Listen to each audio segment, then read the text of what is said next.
Je suis heureuse de vous retrouver encore une fois de plus pour le compte de ce programme Le Point qui reçoit ce soir Crispin Ngoï Tambwe, qui est député national élu de Mbuji-Mayi. Il est également secrétaire général de RUDEC. RUDEC veut dire Rassemblement pour l'unité, le développement et l'environnement du Congo. Ce parti est membre de la majorité présidentielle. Il est aussi communicateur de cette plateforme qui a comme autorité morale le chef de l'État.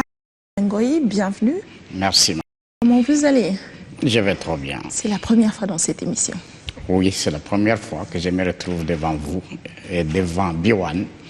Je voyais souvent à distance. Okay. Et je suis maintenant en face. Ok. Bah alors, on est ravis de vous recevoir. Merci beaucoup.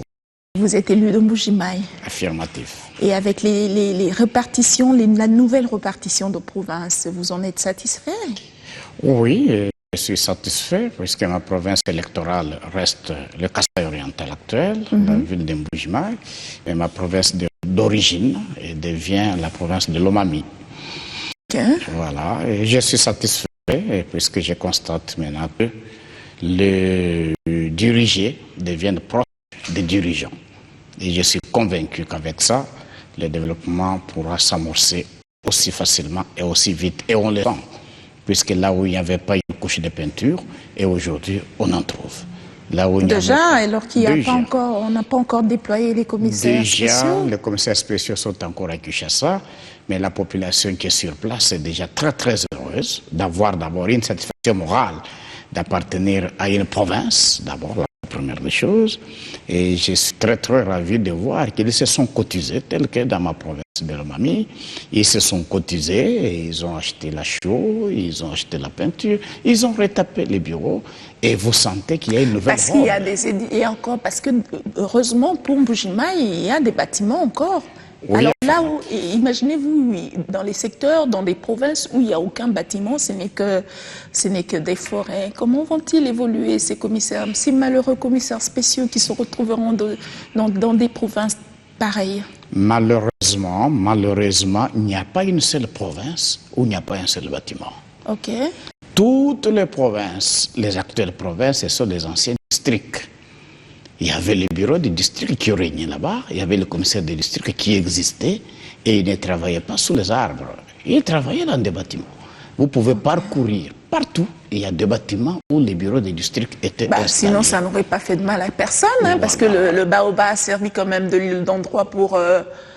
Oui, par exemple aussi, mais les bâtiments ont existé, mais tout simplement, ça avait une nécessité d'être retapé. Ouais. D'être réhabilité, ce qui a été déjà fait presque partout, et on voit que la vie reprend.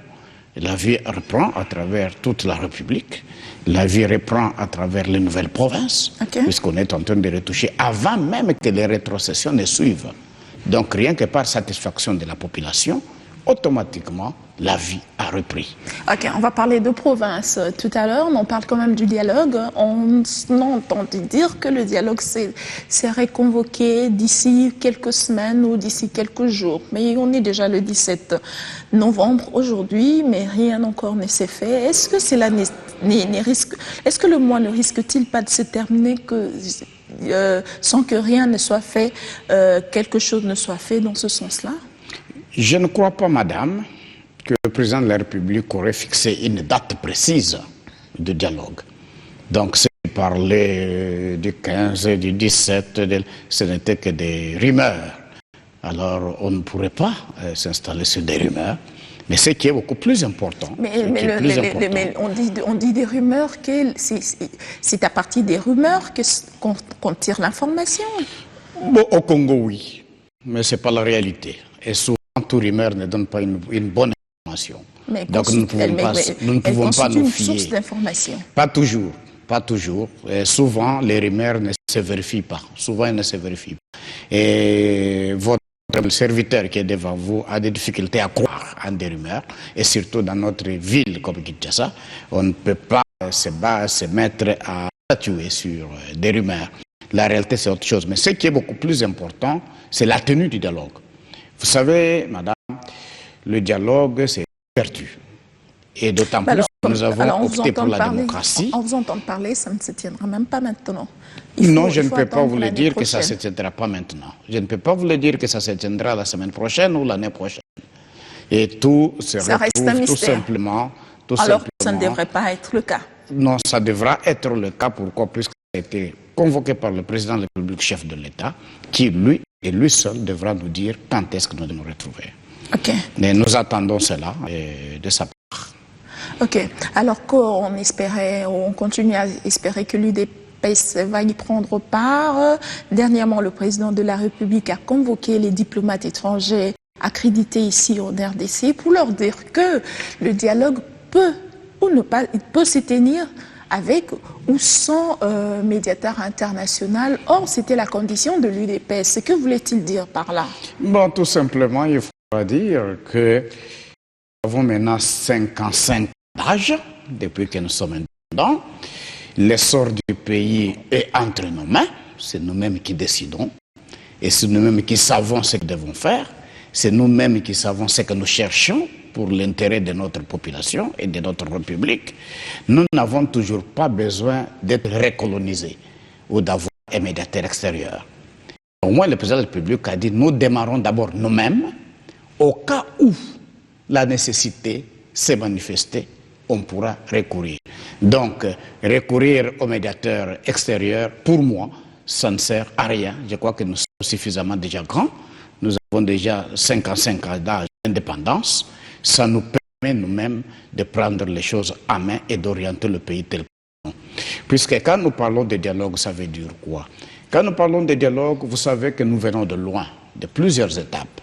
Nous sommes passés de l'étape de la dictature à l'étape de la démocratie. Et après, nous avons été envahis par la guerre, vous le savez trop bien. Nous nous sommes retrouvés en Afrique du Sud avec un dialogue intercongolais. Qui avait un médiateur, qui avait un facilitateur. Et qui n'est pas une obligation d'en avoir chaque jour. Ce n'était pas une obligation, c'était une nécessité en ce moment-là. Qui est une nécessité en ce moment-ci, alors que l'accord cadre d'Addis Abeba l'indique? Non, ce n'est pas une nécessité aujourd'hui. Pourquoi? Puisque aujourd'hui le pays est unis, le pays est rassemblé, l'autorité de l'État est sur toute l'étendue de la République, ce qui n'était pas le cas à l'époque où il y avait la guerre à gauche, il y avait la guerre à droite et le pays était subdivisé. C'est la raison pour laquelle la médiation était indispensable.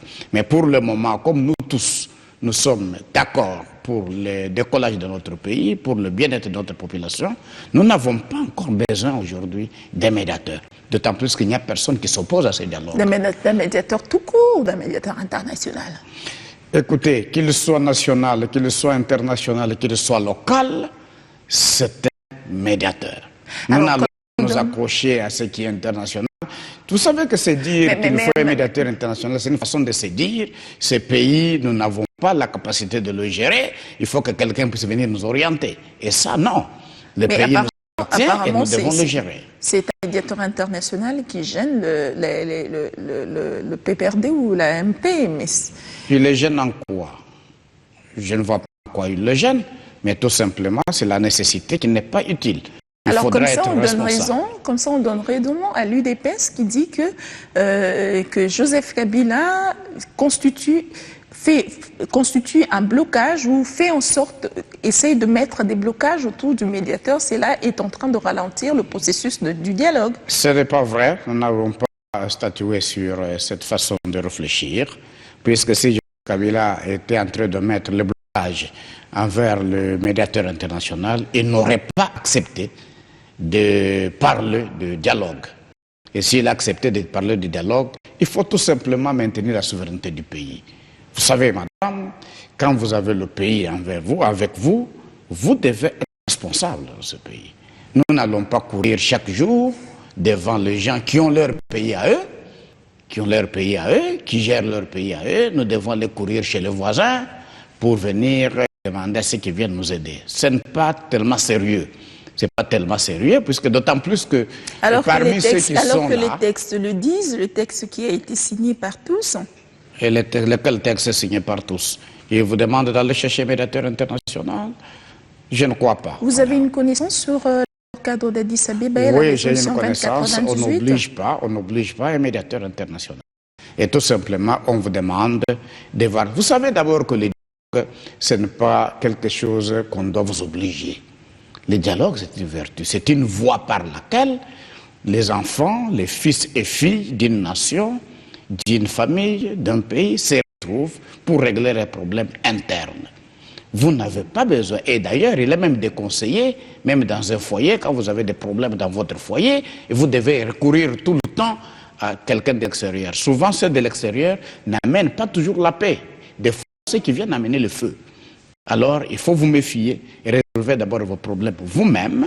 Lorsque vous en aurez résolu vous-même et qu'il reste quelques brins, et d'autant plus que vous avez déjà une orientation, vous pouvez maintenant demander conseil à quelqu'un de l'extérieur, qui peut être qu'un assistant, juste une assistance pour vous aider à évoluer, mais pas pour venir vous diriger, puisque ce n'est pas quelqu'un de l'extérieur qui nous montrera. Vous avez l'impression qu'un médiateur viendra diriger?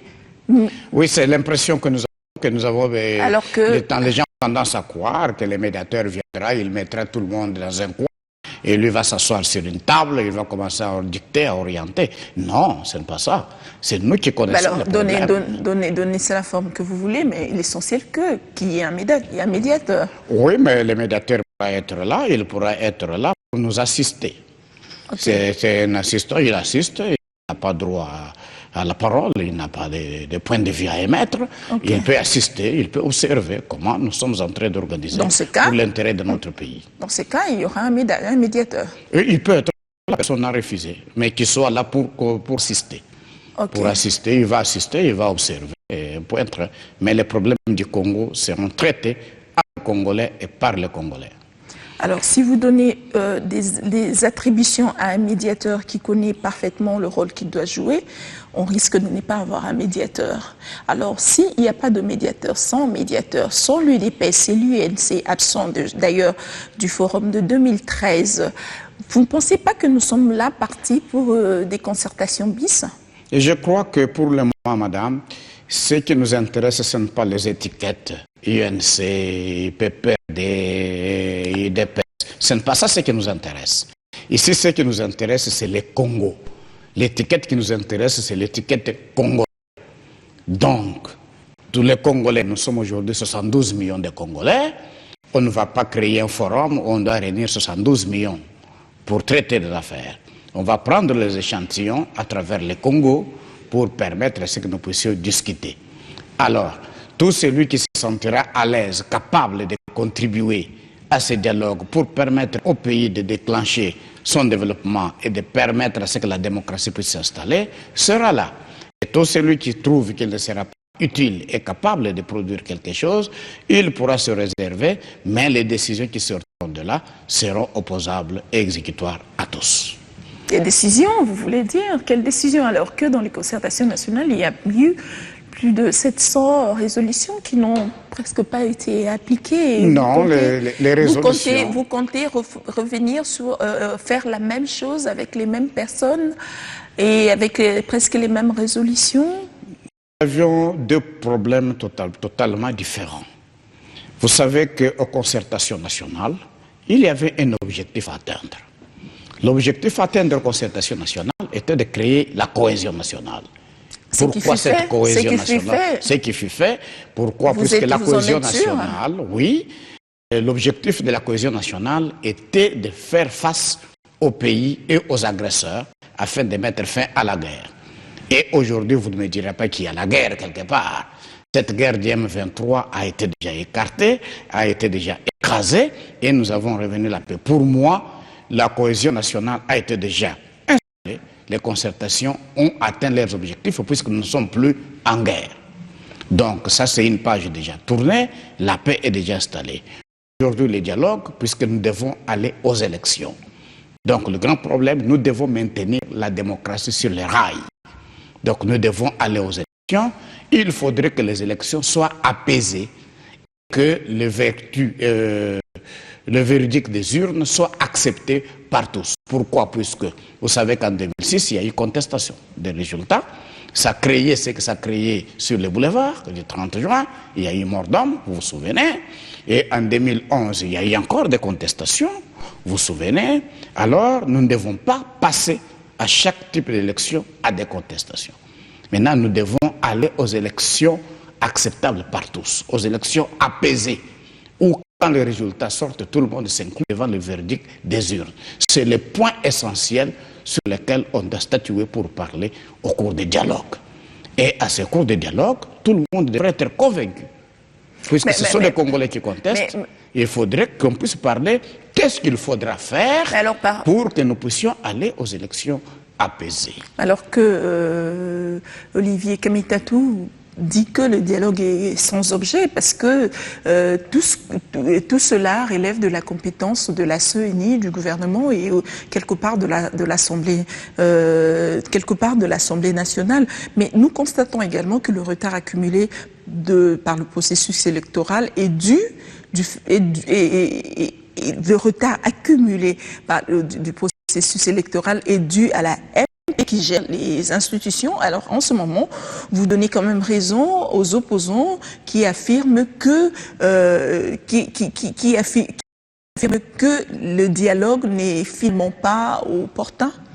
Vous savez, madame, c'est une manière de mal raisonner ou de mal réfléchir. Pourquoi? Puisque ce n'est pas la CENI qui soumet les gens à des contestations aux élections. La CENI c'est une structure d'organisation des élections. Ce n'est pas elle qui pousse les gens à les contester. Lorsqu'il y a eu les contestations en 2006, ce n'était pas la CENI qui a poussé les gens. Lorsqu'il y a eu les contestations en 2011, ce n'est pas la CENI qui a poussé les gens. Mais parce que le contenu du dialogue, c'est harmoniser le calendrier électoral, n'est-ce pas? Un des points, oui. Trouver les financements pour les élections, oui. Pour des élections apaisées, etc. Oui. Mais vous ne pensez pas que ces points-là relèvent de la CENI et du gouvernement? Non, ça ne relève pas de la CENI. Pourquoi? Puisque je répète encore, ce n'est pas la CENI qui pousse les gens à aller contester les résultats.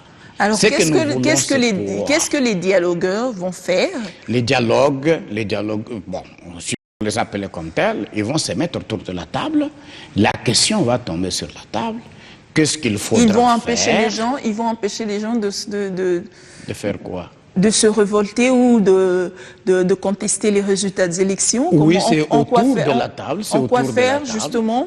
Parce que là, les personnes qui contestent, c'est la population. Qu'est-ce que ceux-là qui viendront dialogue? Ce n'est pas la population qui conteste les résultats. Ce sont les individus qui étaient assoiffés d'accès au pouvoir, qui n'ont pas pu y faire, qui contestent. La population ne conteste pas les résultats. Voilà pourquoi, autour de la table, on appelle les politiciens. On n'appelle pas toute la population. Ce sont les politiciens. Pour qu'ensemble, que chacun librement, à cœur ouvert, puisse donner ses avis pour qu'il puisse accepter les verdicts des élections. Vous venez de parler de calendrier électoral. Vous savez que le calendrier électoral, madame, aujourd'hui nous sommes à un deuxième qui est contesté et nous passons de contestation en contestation de calendrier électoral.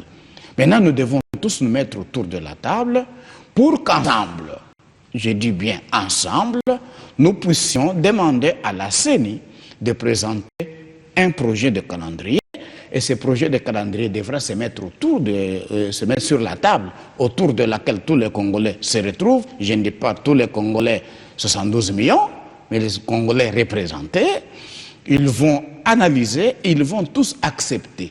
Dès que tout le monde est d'accord de ce calendrier-là, on va le rendre public, puisqu'on est convaincu que tout le monde va s'incliner à ce calendrier-là. La deuxième des choses, le moyen financier. Le moyen financier, on va voir le budget. On va mettre le budget sur la table. Le budget pour l'organisation des élections, bien sûr, allant de la base au sommet. Et on va ouvrir les casseroles de la République pour voir qu'est-ce qu'il y a dedans et quels sont les objectifs ou les besoins de la République, puisqu'on ne va pas sacrifier la population pour les élections. On ne va pas sacrifier la sécurité, la santé, l'éducation, tous les éléments pour les élections. Mais on va voir, avec ce qu'on a, quelle est la part qui doit être réservée à la continuité vitale, de la population et quelle est la part qui peut revenir à l'organisation des élections. Donc, on peut dire que c'est un forum de transparence. Et tout le monde va regarder en face, tout le monde va se dire, OK, nous sommes d'accord, nous sommes d'accord. Après, on sort de là et on va aux élections que nous voulons apaiser. On espère quand même, on espère vraiment qu'on en sortira regardé. Mais que répondez-vous à ceux qui disent que le dialogue que répondez-vous à ceux qui disent que la MP veut faire comme à Sibiti, au Congo-Brazzaville, d'où on savait déjà l'issue avoir organisé un dialogue dont on connaissait déjà l'issue, c'est-à-dire aller à l'organisation du référendum. C'est un procès d'intention. C'est un procès d'intention et jusqu'à la majorité présidentielle ne vous a pas dit les résultats ou les résolutions du dialogue. Ce sont que les procès d'intention. Il faudrait que tout le monde vienne au dialogue. Voilà pourquoi nous ne voulons pas avoir le prétexte de quelqu'un qui va dire « moi je n'ai pas assisté au dialogue » ou « je ne vais pas aller assister au dialogue » tels que les noms que vous venez de citer là, pour essayer d'avoir des raisons de vouloir contester le dialogue pour tout le monde. Ok. Alors, si ce n'est pas le cas, pourquoi dans le budget 2016, il y a une rubrique référendum? Écoutez, le référendum est constitutionnel. C'est un droit à tout le monde. Vous savez qu'au niveau de notre constitution, chaque année, il faudra normalement prévoir, puisqu'on ne connaît pas d'où ça peut provenir. Vous savez que le référendum peut être réclamé par le président de la République, c'est un exemple, c'est un droit constitutionnel, peut être réclamé aussi par l'une des chambres du Parlement, l'Assemblée nationale tout comme le Sénat, peut être réclamé aussi par une frange de la population, à concurrence de 100 000 signatures. Donc vous n'allez pas empêcher à tout ce monde constitutionnellement autorisé à demander un référendum. Donc il faut toujours prévoir. C'est une prévision. Alors que le gouvernement n'avait pas prévu ce qui se passe aujourd'hui. Il prévoit quand même le référendum. Oui, nous sommes de 2016, nous n'avons pas encore 2016. Le gouvernement aurait prévu ce que nous connaissons aujourd'hui. Oui, on prévoit. Financièrement. Oui, financièrement. Alors, mais curieusement, écoutez, toutes les prévisions. Et curieusement, oui. Le gouvernement qui n'avait pas prévu organiser les élections, mettre de paquet pour les élections, prévoit quand même une rubrique, un petit quelque chose pour le référendum. Oui, il peut toujours prévenir. Vous savez que nous sommes dans une année électorale. Nous sommes dans une année électorale. Par exemple, vous n'allez pas prévoir, bon, bien sûr que ça peut intervenir, les élections, il y a 2011, on est arrivé en 2012, en 2013. Vous savez que quand on est encore en 2012, on a encore la chaleur de 2011. Ça continue. Psychologiquement parlant, c'est un peu rare que les gens pensent au référendum. Mais nous sommes maintenant dans une année électorale. Dans une année électorale, tout peut arriver. Les référendums peuvent intervenir, ça peut venir. C'est pourquoi il faut toujours prévoir. Il vaut mieux prévenir que guérir. Et puis, gouverner, c'est aussi prévoir. Vous aurez bien fait. Avant, on comprend qu'il n'est jamais trop tard pour bien faire, mais vous l'aurez bien fait. Vous aurez bien prévenu ce qui se passe aujourd'hui. Alors, que pensez-vous? Qu'est-ce qui se passe aujourd'hui? Ce que nous connaissons aujourd'hui. Le gouvernement aurait mis à temps. Oui, on a mis pour 2016. Attends, le finance pour les élections qui devaient commencer depuis février 2015, alors que ce n'est pas le cas jusqu'au jour d'aujourd'hui. Il n'y a eu aucune élection organisée. Oui, il y a eu, vous savez qu'il y a eu beaucoup d'imprévus. Beaucoup d'imprévus. Vous savez que c'est le mandat qui a été le plus secoué avec les guerres à l'Est. C'était des imprévus imprévisibles. Mais depuis que le président de la République est à la tête de ce pays, il y a eu toujours guerre. Je ne pense pas que c'est une raison. Alors que dites-vous? C'est une raison. Que pensez-vous de la scène qui rappelle que le dialogue que le dialogue ne doit pas sortir du cadre institutionnel et constitutionnel? Oui, mais le dialogue n'est pas sorti du cadre institutionnel ni constitutionnel. Le dialogue se passe d'ailleurs. Le fait de convoquer le dialogue, c'est un droit. C'est un droit au président de la République, c'est un droit aussi aux Congolais. Nous avons parlé ici. Vous savez qu'une fois qu'il y a une frange de 100 000 signatures, un Congolais peut les collecter, il peut convoquer le dialogue. Donc c'est constitutionnel, personne ne peut le faire en dehors. Donc c'est dans la Constitution que nous le faisons. Ce que la 5 est en train de faire, c'est tout simplement rappeler, mais Personne ne sort de là, c'est constitutionnel. Mais aussi les résolutions qui sortiront du dialogue ne doivent pas être anticonstitutionnelles. C'est comme elles ne seront pas anticonstitutionnelles. La CNCO est en train de marteler cela. Par contre, la MP dit qu'ils ne savent pas encore, ils ne sont pas sûrs de ce qui sortira du dialogue, vu que avec le forum de Sun City, on a eu 1+4. Donc, ils ne prévoient rien, ils ne savent pas de quoi sera constitué les résolutions du dialogue. Mais vous-même, madame, vous venez de le dire tout de suite, qu'il ne faut pas qu'on fasse un dialogue où les résolutions sont connues à l'avance. Et ça ne sera pas un 1+4 bis? On ne sait pas, on ne sait pas. Ce sont les résolutions, ce sont le peuple congolais. C'est le peuple congolais qui se réunit souverainement et de là sortira les résolutions que tout le monde devra s'incliner. Mais nous pensons que le peuple congolais, lorsqu'ils vont se retrouver autour d'une table, ils vont tenir compte de la Constitution. C'est la Constitution qui nous réunit, c'est la Constitution qui nous met en place. Je crois qu'on ne sortira pas de la Constitution. Et de toutes les façons, la Cour constitutionnelle est déjà installée dans notre pays. Il n'y a que seule la Cour constitutionnelle qui est capable de nous dire si les résolutions sont constitutionnelles ou anticonstitutionnelles.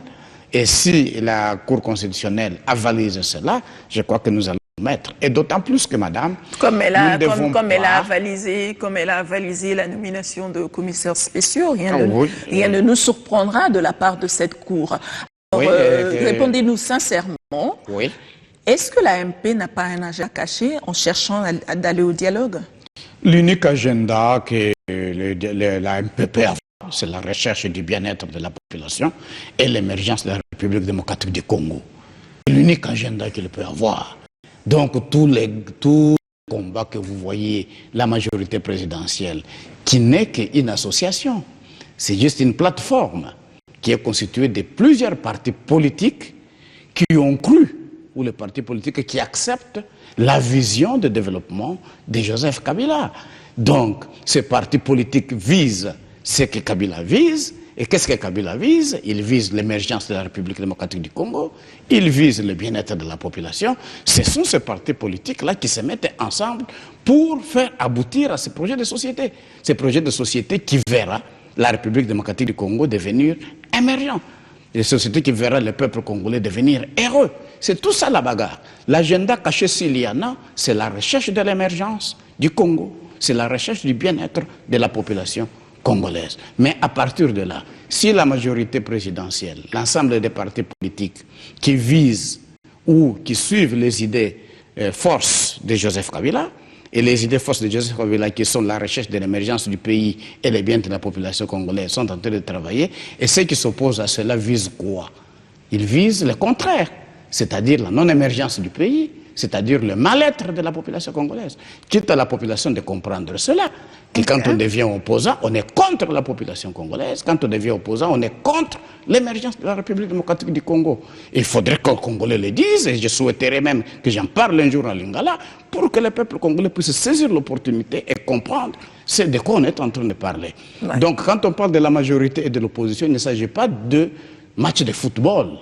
Non, il s'agit de la recherche du bien-être de la population congolaise. Okay. La majorité vise le bien-être de la population congolaise, la raison pour laquelle Joseph Kabila se bat pour cela, avec les partis politiques qui ont compris qu'ils le suivent, ils visent l'émergence du pays. Okay. Ceux qui s'opposent à cela visent contrairement à quoi? La non-émergence du pays et le mal-être de la population. Les ONG s'y sont levées dernièrement pour fustiger le fait que la police a empêché Kyungu Wakumwanza de pouvoir aller à son église comme d'habitude, comme il y va d'habitude. Alors pourquoi cette intolérance, pourquoi l'intolérance politique exacerbe comme ça? Madame, vous savez que la police, constitutionnellement parlant, est créée pour préserver la paix. Elle est créée pour protéger les citoyens et leurs biens, pour maintenir l'ordre public. C'est ça l'objectif de la police. Mais qu'est-ce que ça a à voir avec un citoyen qui se rend dans son église? Oui, il n'y a pas de problème. Si la police, dans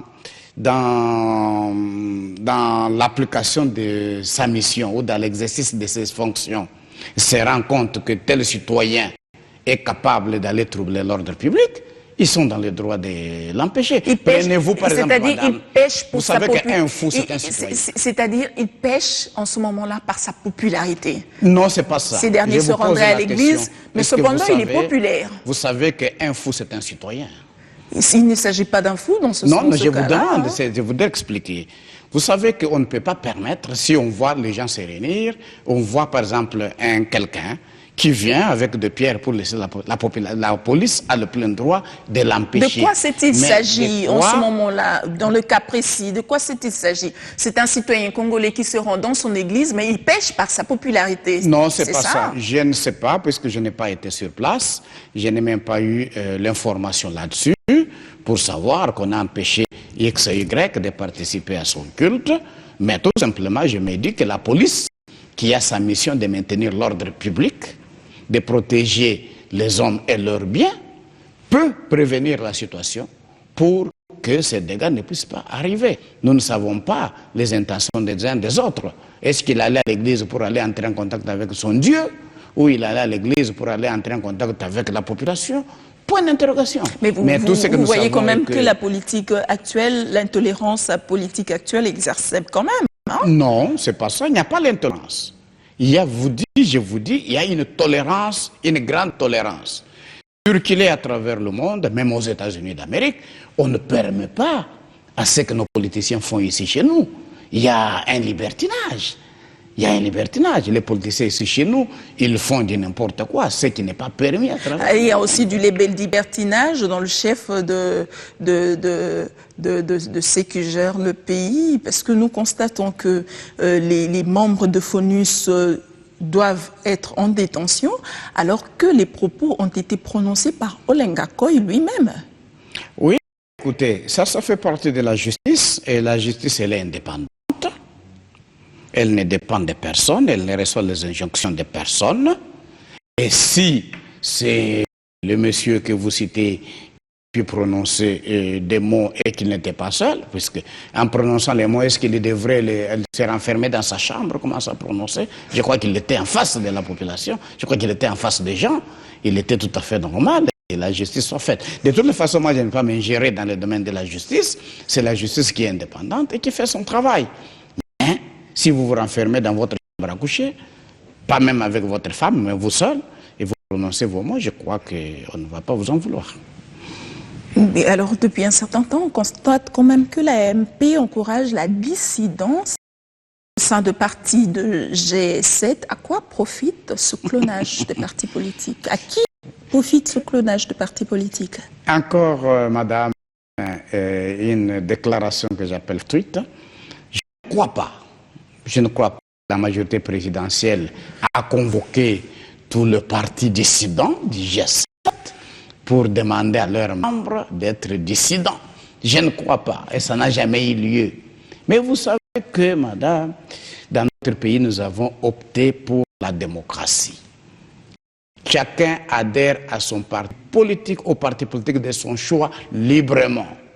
Et il a la liberté aussi de partir de ce parti politique. C'est la raison pour laquelle, vous savez, même à la majorité présidentielle, je vous dis que c'est une plateforme, c'est une association de partis politiques où les gens adhèrent librement. Les partis politiques viennent adhérer en toute liberté, les grandes personnalités viennent adhérer en toute liberté.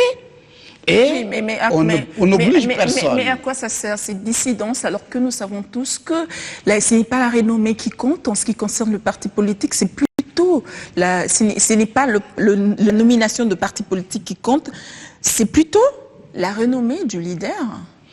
Écoutez, ça c'est la conception congolaise des choses qui fait que les noms du leader puissent vous pousser à adhérer à son parti politique. Mais mon idée était de vous dire que lorsqu'on adhère librement à un parti politique, on peut aussi partir librement. Lorsqu'on adhère librement à une plateforme, on peut aussi partir librement. La raison pour laquelle vous avez vu auprès de la majorité ou au sein de la majorité présidentielle, le parti politique qui avait adhéré librement, eux-mêmes librement se sont auto-exclus. Ils se sont retirés librement et ils sont partis.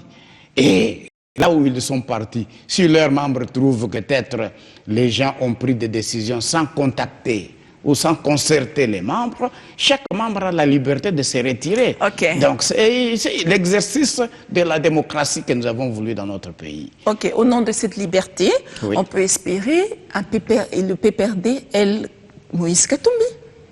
Je n'ai pas bien compris la question. Cette liberté, oui, on peut espérer aussi de voir PPRD demain, PPRD, Moïse Katumbi. Oui, c'est la liberté. Okay. C'est la liberté. Mais curieusement, le nom que vous venez de citer, c'est que je sais, Moïse Katumbi n'a pas créé l'aile PPRD bis.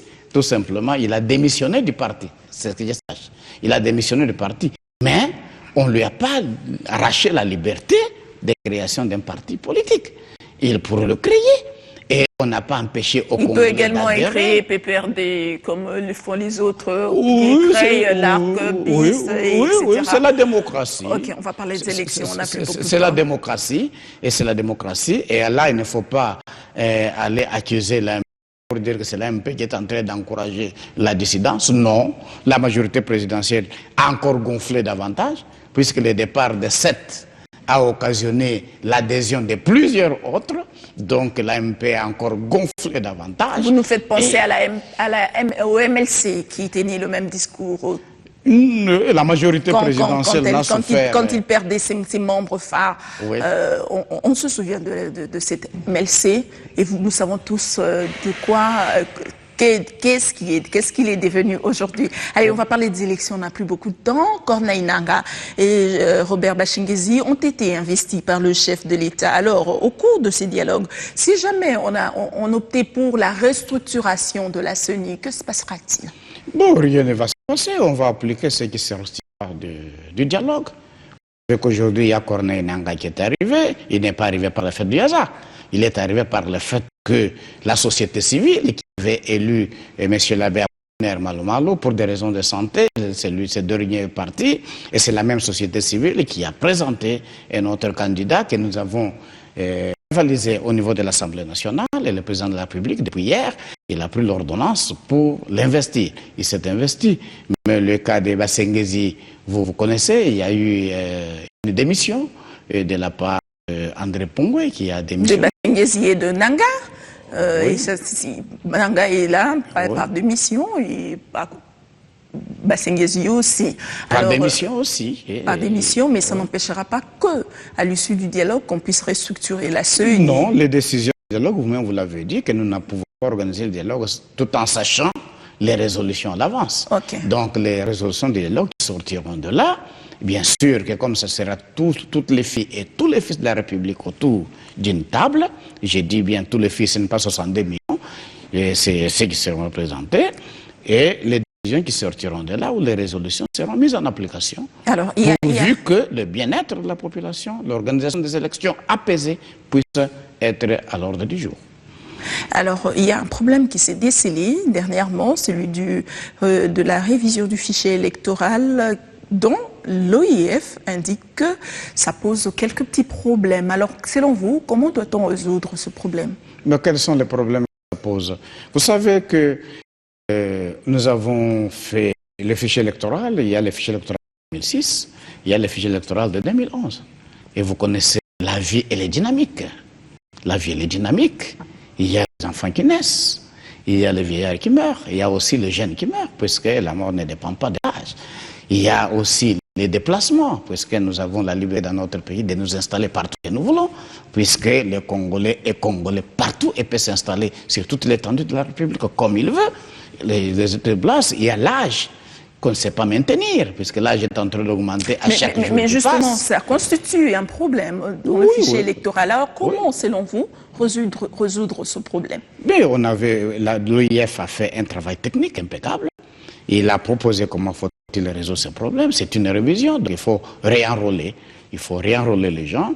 Et que ceux que les ont appelés comme étant les nouveaux majeurs, ils sont là, ils sont nombreux. Je crois que tout le monde est d'accord qu'on puisse les réenrôler. Et en plus de cela, ceux qui se sont déplacés, il faudrait qu'on puisse les identifier. Et en plus de cela, ceux qui sont décédés, il faudrait qu'on puisse les repérer pour les faire partir de ces fichiers électoraux. Et tout ça s'appelle tout simplement un recensement. C'est tout simplement un recensement. Alors, ce qui est en train de me gêner, c'est quoi? Ce qui me gêne, c'est le fait qu'au début, lorsqu'on a créé l'Office national d'identification de la population, il y a les opposants qui se sont opposés à cela. Ils ont contesté, ils ne voulaient pas de cela. Et maintenant, aujourd'hui, on se rend compte qu'on a l'obligation de faire un recensement de fond en comble. Okay. Alors, ça veut dire que lorsque ce problème sera posé autour de la table, il y aura un recensement. Moi, je n'approuve pas ce qui se limite à un simple enrôlement.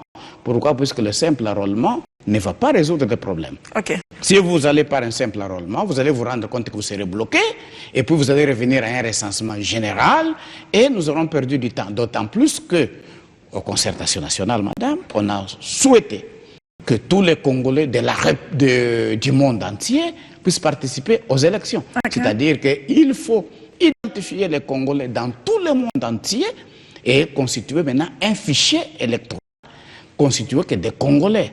Et il faut circuler dans tout le monde. Il faut installer... C'est ce qui est déjà en train d'être fait. Hein? C'est ce qu'on est déjà en train de faire. On n'a plus beaucoup de minutes, on n'a plus que 5 minutes. Alors on va parler de la MONUSCO et des nouvelles provinces. Finalement, Maman Sidikou est arrivé hier au pays. Le nouveau représentant de Ban Ki-moon est là. Alors comment voyez-vous le travail qu'il aura abattu, le travail qu'il pourra battre quant à la relation entre la MONUSCO et le FRDC? Vous savez, madame, quand il est venu, on lui a confié une mission. Je crois que Ban Ki-moon, le secrétaire général de l'ONU, lui a confié une mission. Donc, nous n'allons pas l'obliger à exécuter ou à exercer les fonctions qui lui sont confiées. C'est lui seul qui va faire son travail et nous allons lui souhaiter bonne chance et nous allons l'observer. Notre problème, c'est pas qu'il y ait l'harmonie entre le FARDC et la MONUSCO afin que la paix, les désordres, l'agression ne puissent pas intervenir dans notre pays.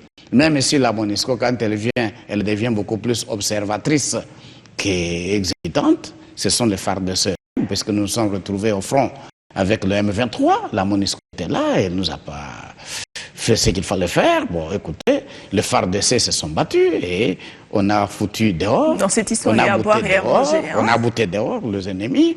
Et aujourd'hui, bon, les nouveaux venus, nous allons lui souhaiter bonne chance et qu'il puisse continuer à travailler, même si la MONUSCO n'a plus rien à faire dans le pays. Pratiquement, nous observons que le véhicule de MONUSCO est en train de monter ou de descendre, mais nous ne voyons pas exactement ce qu'ils sont en train de faire.